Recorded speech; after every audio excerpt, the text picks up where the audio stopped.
আসসালামু আলাইকুম। তো আজকে বৃহস্পতিবার।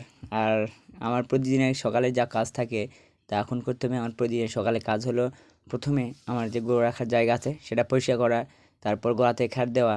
তো যেহেতু সন্ধ্যাবেলায় গরুটা তুলে রাখা হয়, তো সেই সময় পরিষ্কার করা থাকে না, তাই সকালবেলা উঠে প্রথমে সেটা পরিষ্কার করতে হবে।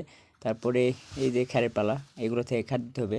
তো সবচেয়ে একটু কঠিন কাজ এই খ্যার খোলা, কারণ এ থেকে মানে অনেক কষ্ট লাগে, কারণ ছোটো ছোটো খাল টেনে খোলা, আর গোবরগুলা তার নির্দিষ্ট জায়গায় ফেলতে হবে, আর আমাদের গোবর ফেলার জায়গা খুব কম। আর আপনারা জানেন আমার সম্ভবত 4টা গরু আছে। তো গরুগুলা এখন সেটা বাঁধা হলো।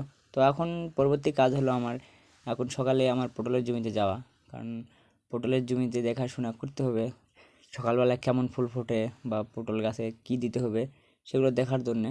তো আমাদের সাধারণত 2টা পটলের গাছ, মানে জমি, একটা হলো ছোট আর একটা হলো বড়।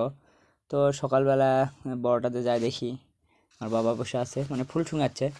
তো তিনি আমাকে বললেন যে এই বালতিতে ভিতরে কিছু মানে পাতা আছে, তো সেগুলো এখন সাফ করতে হবে। তো তার আগে প্রথমে আমি এখানে কিছু ঘাস লাগাইছিলাম, সামনে এই যে ঘাস। তো সব মানে পরিকল্পনা আছে যে এই পটলের জমিতে বড় মানে করে ঘাস লাগাবো, কারণ যেহেতু খামারি হওয়ার বা উদ্যোক্তা হওয়ার খুব ইচ্ছা আছে, আর গরু সম্ভবত গরু পালার খুব ইচ্ছা আছে।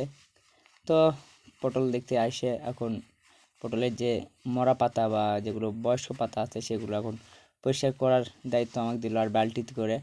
এই যে দেখতে পাচ্ছেন ভিতরে কত মানে আবর্জনা, এগুলো থাকলে পোকা ধরতে পারবে। আর আপনার যাদের